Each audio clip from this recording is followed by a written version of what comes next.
Good morning, good morning, good morning, good morning, good morning. Welcome to another edition of the Brothers of Legacy. I'm your host, A.D. Walker. Good morning, Mama McCory. To my right, left is Brian A. McCrory Sr. in the building. Hey, Mom. It's been a minute since you just been on first. It's been a minute. I know, right? Um, so we pray that you've had a wonderful weekend. Good morning, Lisa in the building. Um, Pray all is well. So I was did I think did we talk about it live? The summer league. You was talking about the summer league and the players on Friday, right? You talked about it on live, right? Okay, good. Yes. And I where was I at? Somewhere, some restaurant. Oh, yeah, it was in a taco restaurant watching, and the summer league was on, and it was like, is it not open to the public or just people don't come? Is it or is it a Uh, combination of both? I think there's limited seating, but it is pretty much open. I think it's open to Okay, the because it public. was like it was like rookie high school empty. Yeah. like like I we think it depends on who's playing, also, okay, right? okay, Because certain teams don't have any high end or high level recruits, okay, and their sophomores aren't high end recruits, so nobody's watching them play. But gotcha. if Houston is playing, if the Spurs are playing, San Antonio, if Detroit is playing, if Okay, Orlando's playing, those teams have, high level, high end recruits. So people are coming to watch the rookies play. I don't know who was playing. I wish I knew because then I could tell you like these teams were playing. That's probably why I was empty. That makes Yeah. sense though because I guess they're not. Yeah. Nobody watching the Lakers in summer league. Gotcha. Because they Right. didn't Because have if you, any. because I did for the most part, if I understand with sports, the top teams from last year usually don't get the best. It's the bad teams that get first pick of the, you know, Yeah. So here's what happens. Like typically the summer league is like the freshman and sophomore players. right. So Okay. whoever had the top picks last year, well, more Yeah. than likely you'll see those guys in their second year as the veterans play Right. with the top picks from this year. Right. Right. And everybody wants to see the top picks Right. Right. play. So that's why summer league can be popular. So all the teams, to your point, that did horribly last season, or Make the it. teams that negotiated first round picks Right. Okay. years Okay. before, you Right. want to see those players get highlighted in the summer league, get a chance to get a first look at them and Gotcha. see the adjustment. I still feel like it's college level or G League in the summer league because you're playing first and second year players, Right. so they don't really have it yet. Nah. They need to look young. And if watching it, you like, these some young guys. Because nobody's spending 4 years in college anymore.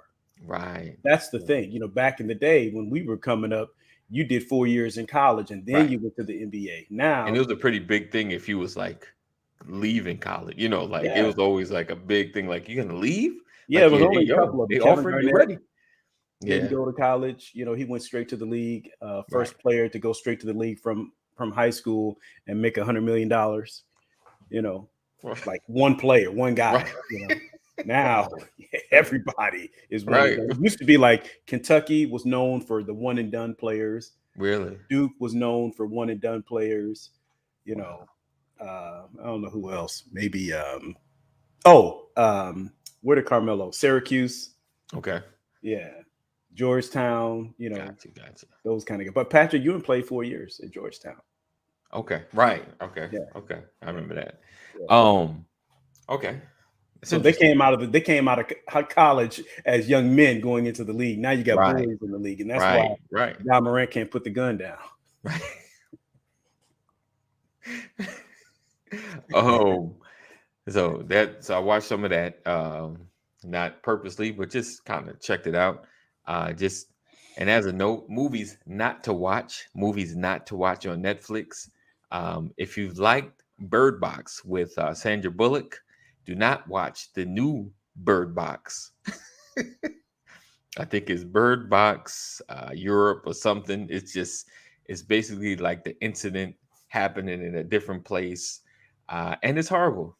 It's got all the same money behind it because the special effects and all that stuff is the same that you got from the first. So it's not cheap. Mhm. It's just not a really good story. Not a they made a twist on it, and I guess I got it, but it was not good. It wasn't good. So don't waste your time on Bird Box. I did see a movie with Mel Gibson where he's like a radio show host.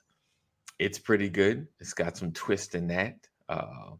And his family gets like what you would call it, held hostage or something like that. But it's a lot. I don't want to talk too much about it because I'll give away the movie, but it was pretty good. It was pretty good. I saw it on Prime, I think it was. I think I paid for it. It was like $4.99. I had to pay for it just in case you see it. Like, I got to pay for this. so, Well, I've got a bit of controversy. okay. Remember, I told you that being a part of Aerial Recovery Group, part of the mission is battling against human trafficking. Yes. Right. And they made a movie, Tim Ballard. They made a movie based on Tim Ballard's experience with going in and bringing down some of the most notorious traffickers What's up, Jeff? on the planet. Right. Hey, Jeff. And so the Jim Caviezel plays Tim Ballard in this movie called Sound of Freedom. Just came out. Okay. Go ahead. Right. Yes. And that movie is about capturing the most notorious human traffickers, going in and saving these children. Right. Okay.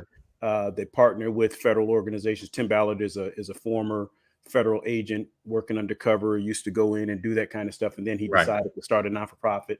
Now, these are the people I told you, Aerial Recovery. Our organization helps train those operators to go undercover. Gotcha. So Tim Ballard wanted Jim Caviezel to play his role, to play him in this movie, right? Sound of Freedom. And so now there's a conspiracy across the board, across the country, where it seems that AMC theaters, certain theaters, maybe I shouldn't say their names. Too late. Allegedly, certain theaters are not are making it inconvenient for people to see the movie. You've got people are saying, I bought my tickets online. An hour later, my tickets were refunded. We wanted to go see the movie anyway. We got to the theater. They told us the AC was broken. Told us. I will say the AC problem. I've been in theater. We just watched what was the movie? One of the, not Marvel, the junk with Batman and everybody, the last one. So AC, that happened in some of the theaters. I don't know. It could be part of the grand conspiracy. But go ahead, finish, and then we'll kind of chat on it. I'm gonna bring Larry in. Go ahead. You're saying so.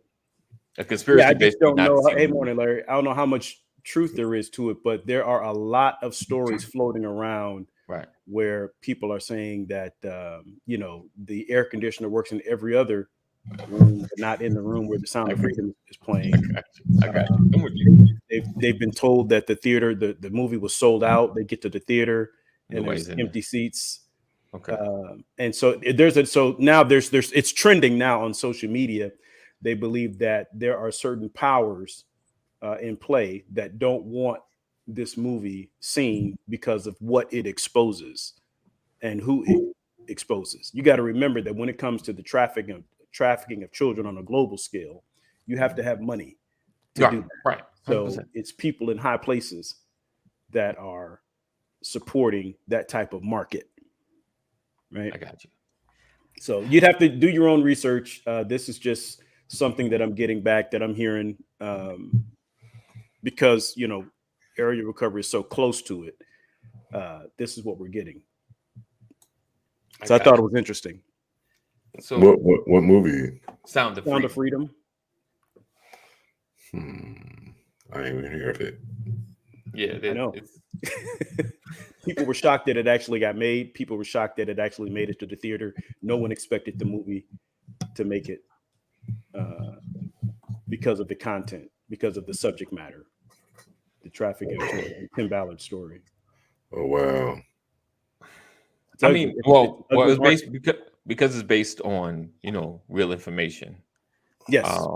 I'll give it that, because it is a movie, not like a documentary, but it is based on his experience. It's based on Tim Ballard's story and what he has Yeah. been doing. Yeah, absolutely. And we all should know, like, the trafficking thing has been going on a long time, And the river runs deep. right? Our folks have been disappearing, been missing, for a long time. It's just now that it's actually to light, and we're more observant of it.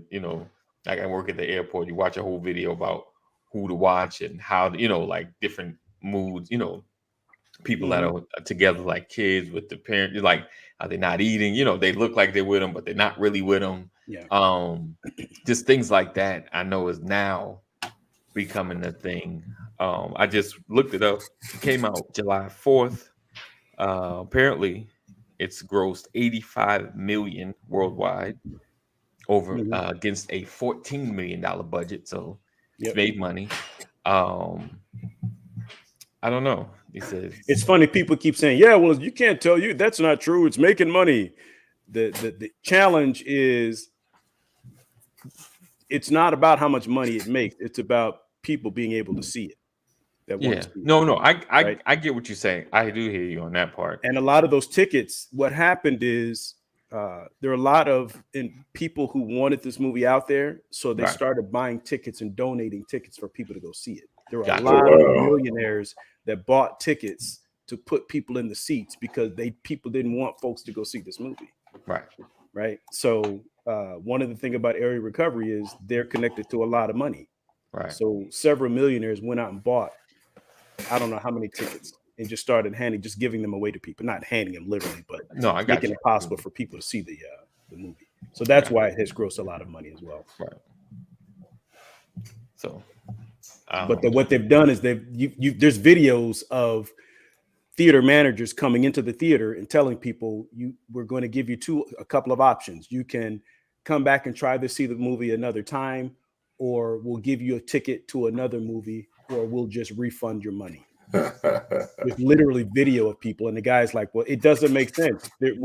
How are you saying that the movie has been sold out? We're sitting here and there's 10 of us. Right. Well, I'm sorry, I can't explain that. I want you to know that we're not going to be able to show the movie today, or in this time slot. I mean, there's videos of that stuff out there because they're floating around. So I just thought it was interesting. But I mean, I know I've been seeing stuff, hearing about it. Yeah. And I mean, yeah, it's an ugly subject, and it's not a subject that people want to talk about. Oh yeah. Right. Yeah. It's also not a subject that people want you to research. Yeah. To find out where and who's really involved and stuff like that. Right. Right. It took a non-for-profit to put that movie together. It's not a for-profit. Oh, is it Angel Studios? Sound like one of the... Angel Studios is a non-for-profit organization. Gotcha. Yeah. So can't say it's about the money. True. The money goes into the project to save more children. Right. Yeah.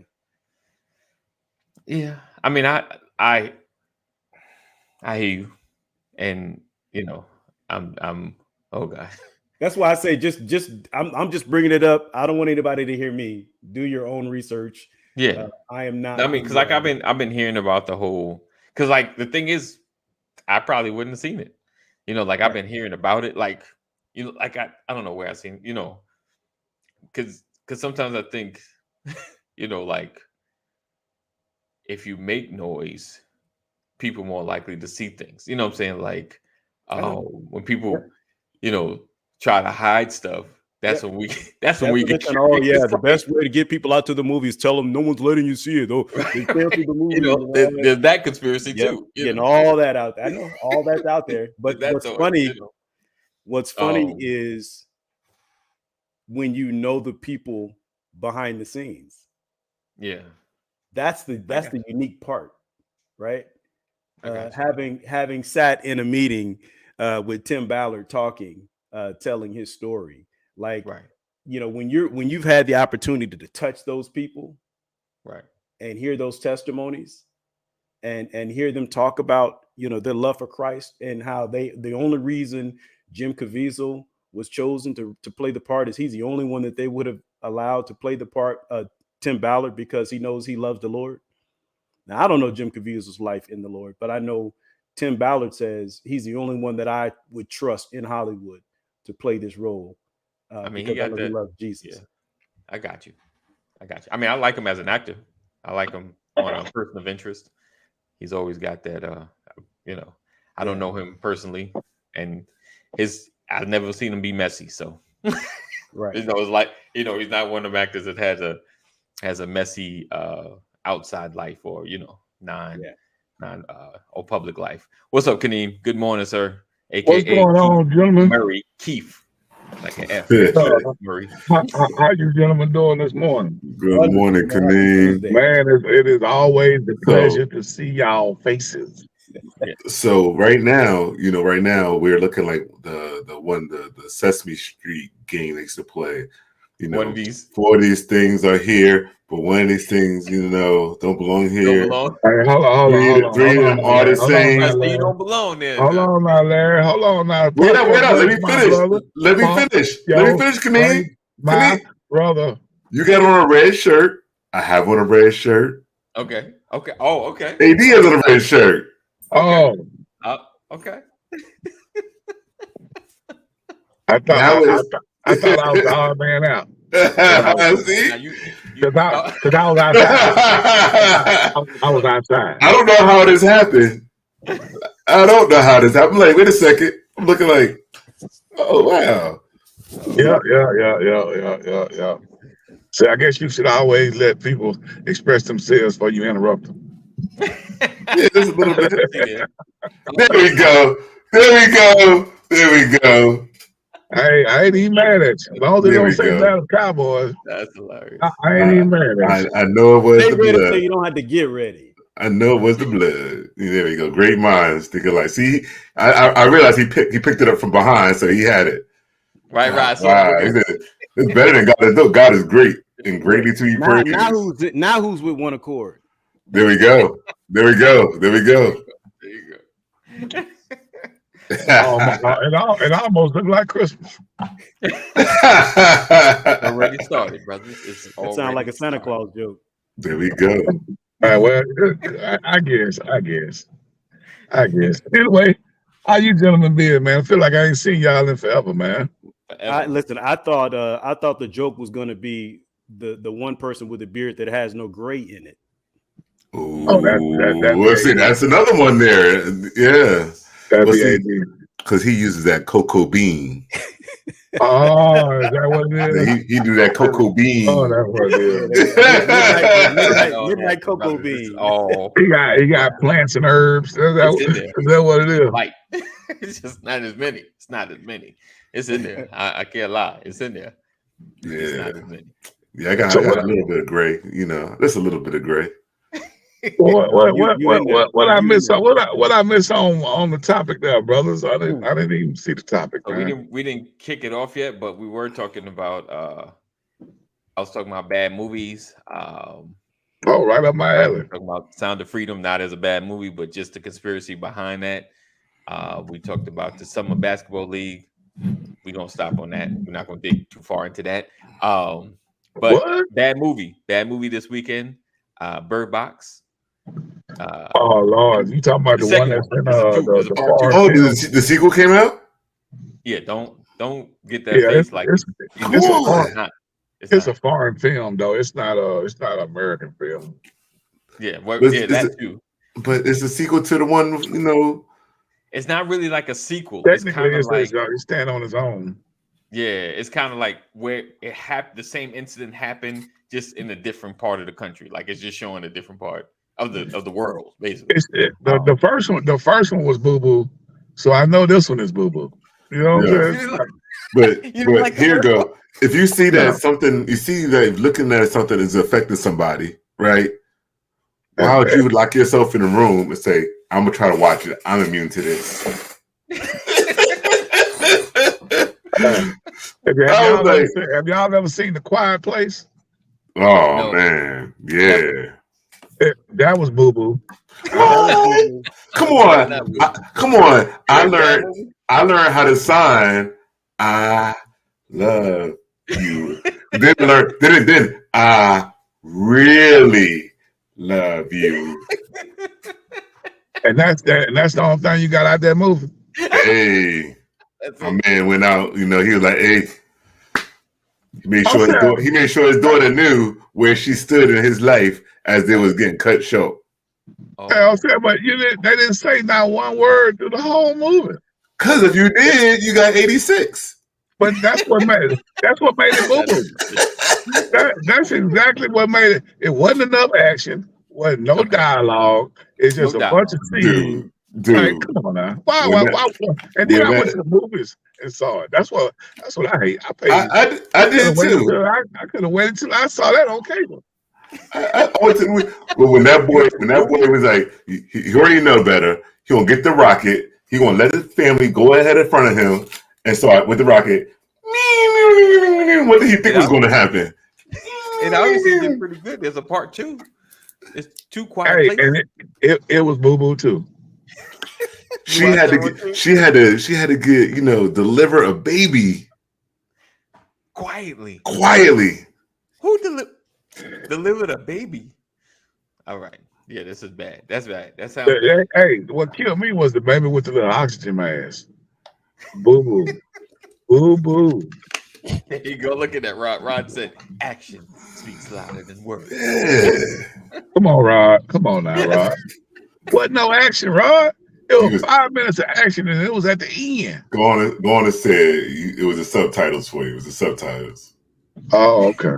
That's what it was, right? Well, I do got my own sense of entertainment, so I guess it's to each his own. But here's the question. I can't be mad if y'all liked it. Here's the question I have. This is the question I have. What's that? I didn't chance to look it up, to do any research on it. What is Blue Hill Avenue? Blue Hill Avenue. Oh, you got me on that one, bro. Okay, so I'm not alone. You never saw Blue Hill Avenue? Oh, that's a movie? With Alan Payne. Yes. Who is Alan Payne? Jason's lyrics. Yo, get him out.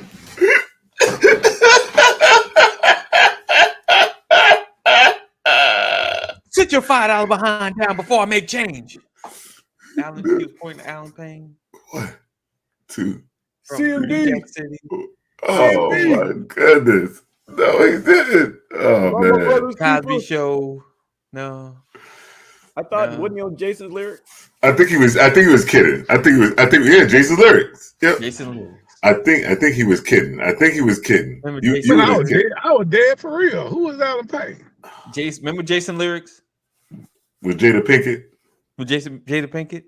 Trench from Alan Payne. Alan Payne. You talking about the light skinned cat with the curly hair? Yeah. Yeah, AD okay. brother. I ain't know his name. My cousin. I'm thinking Mario Van Peebles. Y'all talking about Alan Payne? Okay. My bad. I know who Alan Payne is now. I never knew his name. Never, because he never was in too much stuff though. Oh yeah, he was the man back in the 90s. He was. It was a good movie. Okay. If you guys have not seen Blue Hill Avenue, make sure you check out. Never seen Blue Hill Avenue though. No, never saw that. I've never even heard of it. Check out Me Blue Hill neither. Avenue. It's a good movie. Yes. Blue Hill Avenue. Okay, I got it right. It's a tad bit BT-ish. So it's not like top notch. Yeah, but it's a good movie. Here It's go. not hood though. It's not a hood movie. It's got a pretty decent story. It's not a dope man movie. Hey Jeff, I need you to back me up here. Have you seen Set It Off? I need this in the comment line. Jeff, have you seen Set It Off? Everyone has seen Set It Off, haven't they? Set It Off. No. I recently seen it 2 weekends ago. You know, I thought it was on my list of the ones I hadn't seen. It would just happen to be on. I was like, I think I was. Set It Off. I think I was on.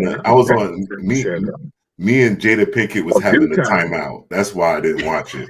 We was having a timeout when that was I just done. put Jada in timeout.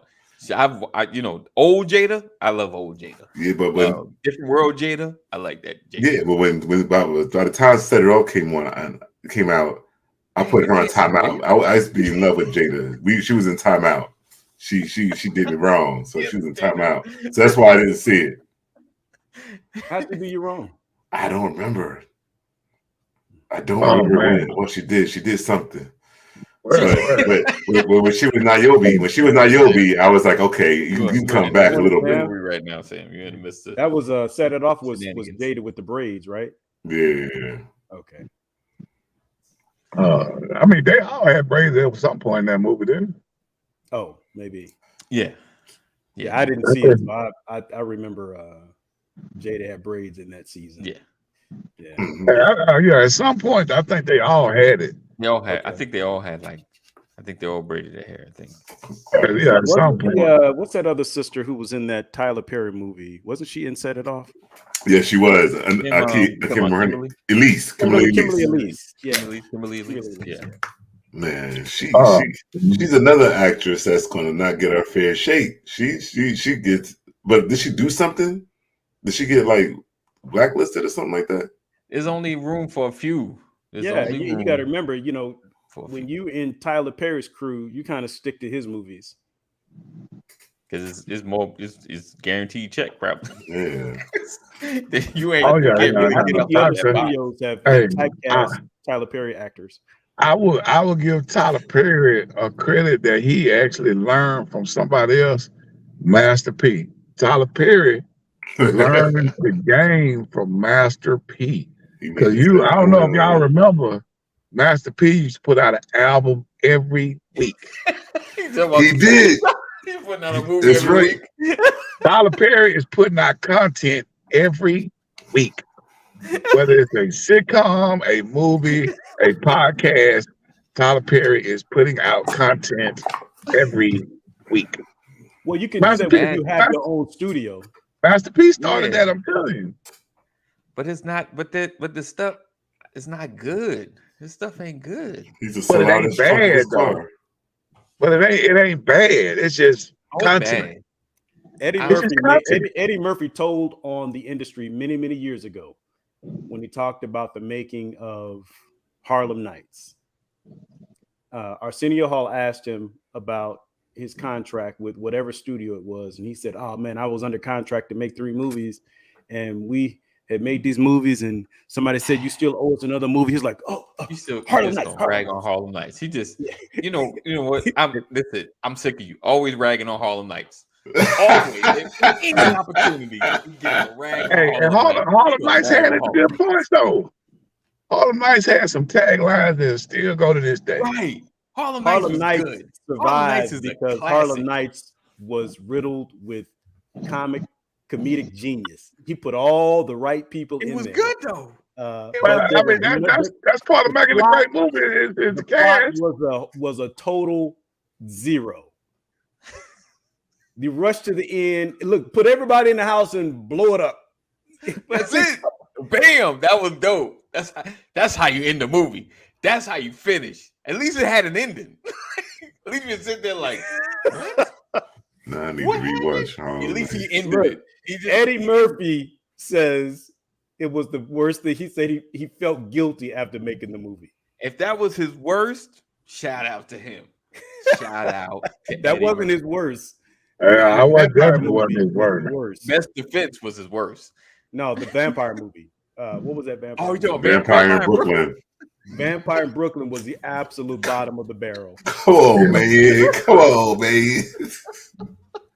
I can't. That definitely wasn't his worst. You're right. I ain't gonna argue with you there. I can't with a straight face defend that movie. that was a spin-off Love at First Bite. He was on the steps of the church. What that was. He's good. He would just do. It was just the movie. You ever saw Love at First Bite? Oh gosh. It was it was a spin. Yeah. Vampire Brick was a spin-off of that. Yeah. Metro was bad. Yeah. Metro was horrible. Not as bad as. Yeah, I saw Metro the other day, man. Even though I fell asleep on it, but I still saw it. You said you fell asleep on it. Same thing. You've seen it. All right. Again, welcome guys to the Brothers of Legacy. I know we've been talking for a minute. And I kind of had an idea, but I think I'm off track now. So it said, today I was talking about what's really your goal. And what I mean. Uh-oh. You ready, Kadeem? Ready for the long soliloquy? Hey, yeah, I mean, y'all count down now. It's going to be at least 2 minutes. All right, I got a clock. I'm trying to break it down so you got it. Right. Like the things that you do, right? Is it just for the greater of your family, or is it the greater good of like your legacy or extended family? Like you have a grand idea that you're hyped about. Okay, example, Brothers of Legacy. Had I not had children, right, would I have started Brothers of Legacy? And that's not a question that you can answer, of course. Right. Thank you, Sam. Don't pick on my husband. It's all love, Sam. It's all love. That's what Right. guys do. We already 1 minute. We 1 minute in. We 1 minute Sure. in. No, we did not. It just happened. It was all one accord. It was all one accord. No, We went Carolyn, around no, each other your long husband enough. called me out. That's what happened. Your That's husband it. called me out. He made me put the shirt on. Period. But you had it right to your right. I saw you shift. This is a marketing shirt. Yeah. So, and I think like if I didn't have children, like I said, would have started Brothers of Legacy. And it's just like, kind of what propels you into certain things. Like some people become a doctor because their family member dies of cancer or have had cancer, and they got in to maybe try to help, save them a cure, like come up with a cure or whatever. And sometimes the things that inspire you to get in, can that inspiration leave? And then you're inspired and you get out, if that makes sense. Like you have a heart for children, and then your children age, and you're like, oh, do I really want to do this any longer? But maybe it's just to help mine. Is it a selfish thing? And not saying it's wrong or right. And understand that, because people might be thinking like, man, I got into this because of this, but now I don't have the same fervor or the same drive to do it. Larry, you wanted to share something? Yeah, so I get what you're saying there. So like for instance, I got into coaching youth sports Okay. out of a need, right? Where I would see an email, and I have the helping bug, right? So before I had the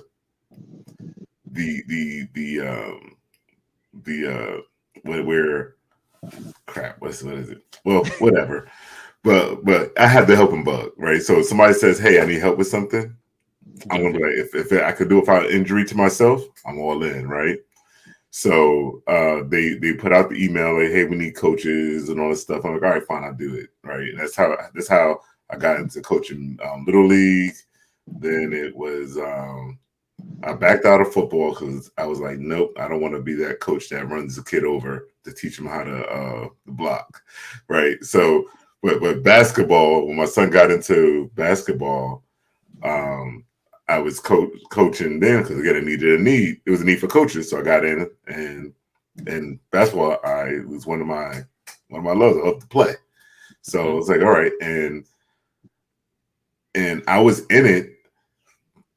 And was actually teaching the kids how to play. I was more focused. I was the coach that was more focused on developing the players, especially at the younger age, like teaching them how to play the sport. So I figured once I teach them how to play the sport, that they'll make them competitive and they want to continue playing at other points because now they know how to play the game, right? Right. So yeah, and after a while, by doing just my philosophy, I ended up having a winning program and everything. Every time I was coaching, my teams would win because now I had the same players and they all been into the system, and that over the years, my son was actually getting better as well. By the time my son got to high school age, I was like, I'm no longer going to coach you. I'm going to let you somebody else. You go somewhere else. But I still stayed on Okay. as a coach because I wanted to continue to, contribute. And I seen that the other kids really liked having me around. Like it was like every year, like, hey, I want Coach Larry. I want to be on Coach Larry's team, and I'm like, oh, great. So I was doing this, and years after my son was he finish high school? Yep, a couple years. I think even that, I was like, I would either teach high school, I would either coach high schoolers or middle schoolers, right? And I got to the point I started coaching girls teams. So I was more in it, so where in the coming from was, my brother and I would be outside, growing up, we'd be outside the park and we were playing a game or whatever, play basketball, and like this one guy in particular walked up to us and he actually taught me how to slap boards. He's like, hey, you jumping high enough, you can start dunking. He showed me how to slap boards, how to get up there and improve my game, and he had us call him Uncle Eddie. Right, no blood relation whatsoever, but this was Uncle Eddie, right? He was the Uncle Eddie, and here you go, just like I won't no shit, but only met Uncle Eddie once. But Uncle Eddie, my brother and I, we talk about Uncle Eddie all the time. Like we spent a whole day with Uncle Eddie on the basketball court, right? And he was just walking street, minding his business, and he seen us on the court and felt the need to teach us. So from that experience with him, I wanted to make sure that I was Uncle Eddie for other kids. Right? I got you. So that's how. So I could have went into it. Just the what got me into it was there was a need for coaches. You throw your children in, and you got in like they need somebody. Yeah, we got a discount too. We got a discount for your son, your child. Mrs. Banks loves it when I get the discounts and I work my little angle. She's like, oh. Right. Go ahead and use my husband. Make that money. Don't let that money make you. Right. But the need, and then but my heart was in a different. I want to make sure my son gets light and stuff, but it has a better coach. But also want to make sure that other kids were they enjoyed the game. So and to this day, these kids when they see me. But they older now. When they see me, they're like, hey, what's up, coach? I'm like, hey, what's going on? What's your name again? Uncle Eddie. Carolyn says, maybe you feel like that was your passion, but realize once your child is out, that it was more so for selfish motives than the true passion for all kids. What you trying to say? All right, she said it, my brother. I don't think she pulled no punches on that one. She sure did. Clean. Don't stop. Don't help. I'm about to change. My bad. I'm about to change the code to the garage. My bad. She was talking about you. She said that before you started making your point. Okay. Yeah. She did. Philip, what's up, cuz? I mean, so do you guys feel that way? Do you feel like Lisa, there you go. Look. Wow, come on, Lisa. Come on. Don't do it. You're not supposed to be the one. See, that was in response to my question that she was just talking in general. All right. But do you guys feel that or have seen it or have done it, and realized, because I mean, Larry makes a great point because your children going to school or in something and there's a gap. It's like, let me get in this. And then, like I said, there might be an incentive. I'm doing it right now, brother. I am the vice president of the Fame Dance Booster Club. Right. Mm. And this is mostly, it's only 2 males in a 53 member dance organization. And there ain't nobody on the board a male but me. Right. So I'm the only dude that's participating.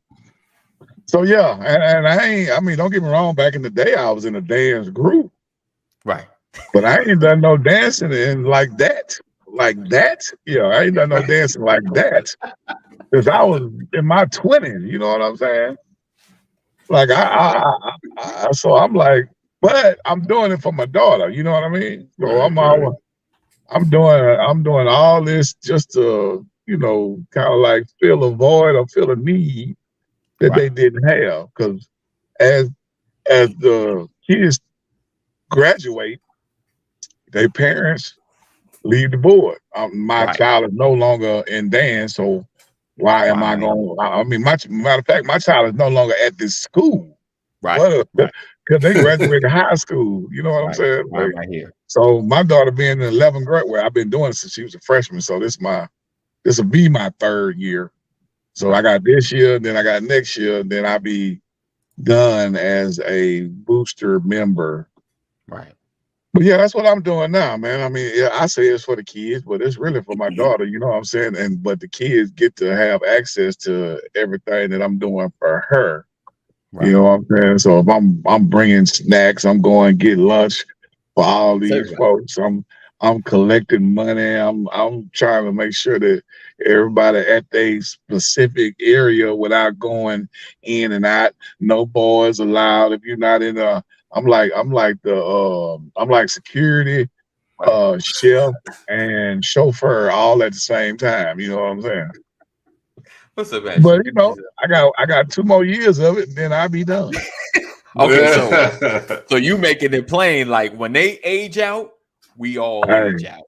hey, when my daughter graduate, I That's ain't it. got no more kids in school. All my kids will be You done. grown. All of them will be 18. They'll be Mhm. gone, and I'll Gotcha. be out. So I gotta make sure next year I gotta train another parent, Right. Okay. take my place, so they'll know what my position and my duties were. So you Yeah. gotta I do what they can't did. wait. You gotta do what they did to you. You gotta make sure you voluntold them. Voluntold them. Yes. I got to volunteer them. Yeah. Oh, your daughter. Oh, really? Oh, okay. This your job. This is your description right here. What I Oh, yeah. need you to do. This is what I need you to do. I need you to be here at 4 Right. p.m. on Tuesdays and Thursdays. So your passion and purpose really is family oriented as opposed to a broader sense of purpose, because my daughters are in there, and once my daughters are done, I can understand that, because Lord knows I don't want to be a part of a cheerleading squad and I have no children there. Yes. Why not? Why not? Come It's on not now. Come on now. Come on now. You could be that the prop dad that's there forever. No, I did it. no. I did it in high school. At some point, you're gonna be looked at as a predator. Yeah. So Show I your mean, show Got no kids show here. show them your like, background. Show them your background check. Right. no, Like I'm clear. no, I'm no, clean. no. Why is you harassing all these high school girls and you ain't got not one kid at this school? What you doing up And he's here been here trying for over to? 15 years. Yeah, you can try to look at He me got crazy. baby. They need security. Did your child graduate in 2012? What you still doing here in 2024? 2035. What you your baby been gone? Your baby got kids of their own, don't they? Ain't your granddaddy? Man, Oh no. ain't no way. I don't want to be that dad. Yeah, ain't no way. When my baby gone, I'm gone. You would miss it. Yeah. But you might can teach them some moves. But I think, Like but I I say, do believe that, we have to give room for seasons to change. yeah, Right. teach the next parent. Teach Yeah. the next parent. Yeah. And your passions can adjust. Mhm. Your sense of purpose can be modified, right? I'm so grateful. I've had a number of different experiences in my life, man, and I'm grateful for all of them. I've learned from all of them, made a lot of mistakes, but I am grateful for a lot of the different experiences that I've had. A lot of the things that I was passionate about, I may no longer be passionate about, but I'm glad I did it. It had an impact. But I do think that there's certain things, to your point, AD, that you carry with you to the grave. I'm always going to want to tell somebody about improving in life. I'm always going to want to tell somebody about that's a fundamental thing about my life is I'll always be passionate and have a sense of purpose with regards to salvation and life elevation and improvement. Right. I mean, I think But I think those kind of things come from within. You know what I'm saying? Like Yeah, that's a the lot of difference. us Yeah, are trying to be the person that we wish we ran into at a certain stage in life. You yeah, know, I think that's more personal. I think about, like I said, your family situations or just things happen around you. yeah. But some And people are limited to wanting to do that with their family, and some people want to do it right, on a global scale. Some people yeah, will go launch an organization to do just that. Some folks, it's just a part of their life. If the yeah, opportunity presents itself, that's where they go. That's what they yeah. walk in. That's their narrative. But You know what I'm saying? is it is it possible, right, to think you want to do it on a global scale until your direct family no longer necessarily needs what you're offering? You feel what I'm saying? Like you start, like some people may start teaching because their Yeah. children are in school, and when they age out, it's like, do I really want to do this? Did I really want to start this school? Um, because I just was trying to make sure my kids didn't, didn't end Yeah. up in the wrong place, learn the wrong things, and Yeah. um, and It and you happens. push that passion. Yeah. Yeah. You can feel like, you want to change the world for your Right, children, and everybody gets to benefit from your purpose and passion. And when you feel right, like you planted enough of the seed in your children, you redirect your energy and go do something else. right. Yeah. Oh yeah. When you feel like your children come of age, so yeah, I believe that. I think Yeah, that's why, to Larry's point, you get into coaching to right, meet a need, and it just blows up because you're good at it. And right, then when you no longer feel like you have to serve that particular purpose that's close to your heart, you right. no longer have the level of motivation that you once had, and everybody has to watch you change directions. Yeah, Yeah, so for and me, I think that was one of the hardest things. It got to the point where I was the division commissioner for the high schoolers, and it went from about 20 kids registering in the high school to play in the high school league to it got to like 200 kids in high school want to play just a rec league game, and I made it fun. But as the program grew and they kind of redid the board and put another person in, it was like, Larry, you train this guy to do everything you was doing, and that was the sign I took as it's time for me to step back and let the next person and have it. And I could have went with it, like, being bitter and all that stuff. I was like, I was fine. I was relieved of duty, and I was like, hey, I got free time to do something else now. right. Babe, I'm gonna play pool on another night now. Yeah. It's your food. But isn't it amazing how you can be so passionate as an individual contributor to something? Everybody's calling your name, everybody wants you around, and then the minute you get a promotion, you lose your passion, Right. right? Oh yeah, 100%. It, like, people used to think, "Ooh, man, the best basketball players are going to be great coaches." Not all the time, right? Mhm. Yeah, Some of the greatest coaches didn't even start on the basketball team, right, but they Or they, mastered the game. You or know, right, a lot of people, like, I've learned, there are many preachers that are pastoring that are better preachers than they are pastors. right, There are see, teachers that would not make good principals, right. but they're awesome teachers, awesome Yeah, teachers. 100%. right? And the passion for teaching can get you elevated and all of that, and then you lose your sense of passion, your sense of purpose, maybe, because you get put in the wrong box, Right. in the wrong The slot. responsibilities change. Yeah, You know. absolutely. Yeah. Yeah, It's kind of like, yeah, you can't, coach the team and run the ball. Like, dude, you're not running the ball anymore. You gotta manage. But that's not what I enjoy doing. I want to run the ball. Like, I right. want to be on the field. I want to be out there. But it does change. And like, same way with teachers. Like, some teachers are meant to be principals, not teachers. Like, not you don't have the temperament with these kids. You need to handle the ones that can handle the kids Yeah, and manage. You know, yeah, just like the coaches. I can't play, but I can coach. yeah, Was yeah. it those that don't that can't teach or something like that? Those that are do I can, you know what I'm saying? Um Yeah. Actually, no, But I don't know what you're saying. You said what? Yeah, I would co-sign. Say it with your Ryan. chest. I would co-sign that. Yeah, you fumbled the ball on that last I statement. did. I fumbled it. It's all good though. It's a good part. Yeah, it's I'll all pick it good, back brother. up and we keep running. Yeah. Oh, so yeah, definitely.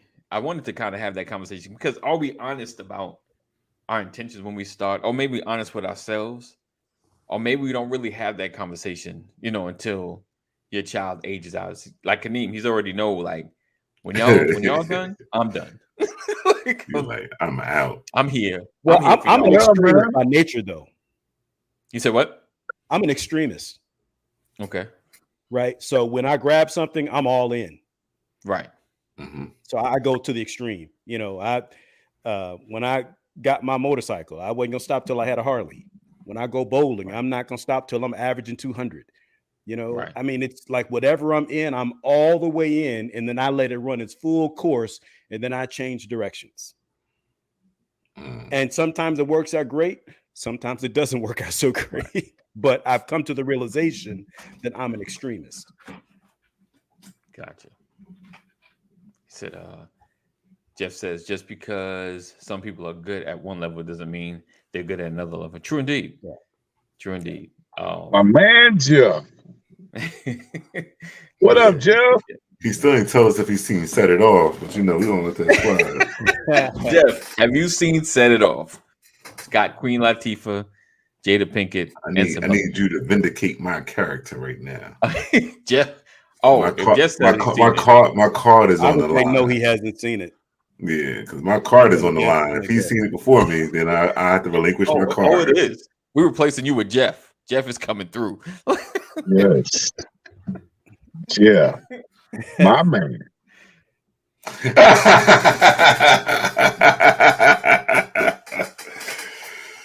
He said, he's seen it. Yeah. See, that right there Look at makes that. us believe you saw it. Here you go. Right. He's handing you the card. There's the black card. There we go. They got a QR code on it too. There you go. Right. Tells you where all the cookouts are at, Jeff. Now you'll know. You'll know. No raisins in the potato salad, please. You No get raisins in the and potato your salad. first year in, you get a free ticket to the Essence Festival. Yes, and you get front row seats to see Frankie Beverly and Maze. There you go. Front row seats. Timeless. Frankie Beverly is timeless.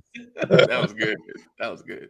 Oh, so I think I just wanted to kind of talk about that a little bit because, like I said, what's your intention when you start the QR code?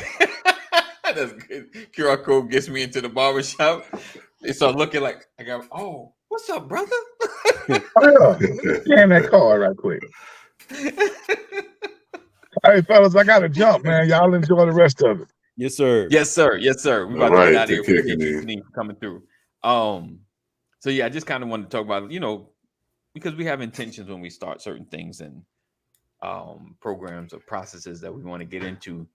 And like I said, I was thinking, like, are you being honest with yourself? But then it's like, I see a need, I jump into it. And I guess along the way, when my children age out or they're not part of it, or my family's not part of it any longer, or someone moves away, you realize, man, I think I had more passion because of these people being part of it. Like this, it was enjoyable, but because I'm like you, Pastor, like I'm hyped up, I'm in it, I'm all in. And you're like, oh, I guess I'm not all in. Because this is because a lot of times you do something, especially with your family, because especially it's scheduling conducive.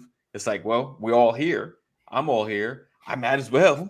Like, I'm here, and then they're out. Now it's like, we're over here, but you're still over here. Like, I don't think scheduling wise. Yeah, but see, because what gets me is in those situations, I'll see parents get in with their only reason for getting in is so that they can make their child the star of whatever it is, and it's like those are times where some instances, okay, the child do deserve it, but I think about 90% you don't. So that's again why I'm like, all right, well, I want to be here, and you're gonna, I want to give my child the hardest way through. He's gonna have to earn it, just like everybody else have to earn it, and yeah. And that's kind of why I also kept around to keep those parents out that don't know what they're doing and you have to do it. Right, and it's just coming in because they want their child to be the center of attention when, you know, like, come on now. Right. When they're not really that skilled.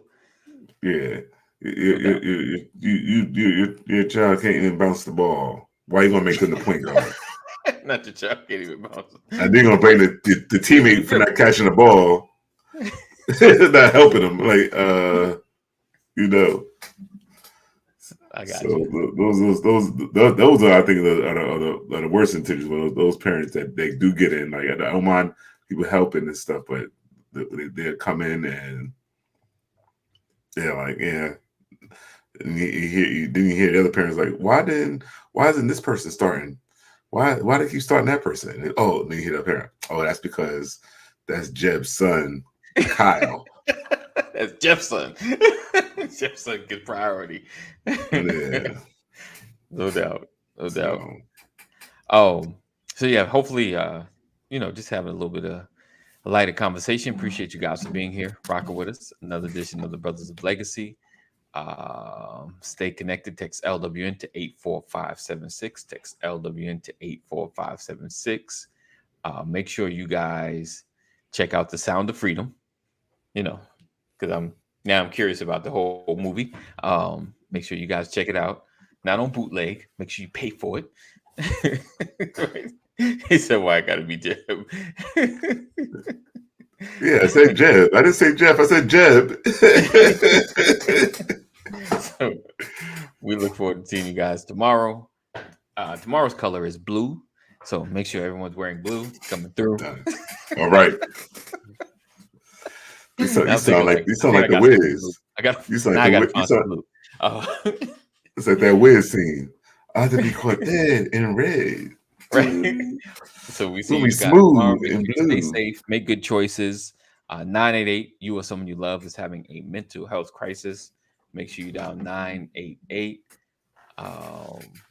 And we look forward to seeing you guys. Know that we love you. Jesus loves you better. Make sure you continue to pray. Pray for your family. Pray for our family. Pray that we stay focused and continue to do the right thing. And I think that's it. We'll see you in the AM. Peace out.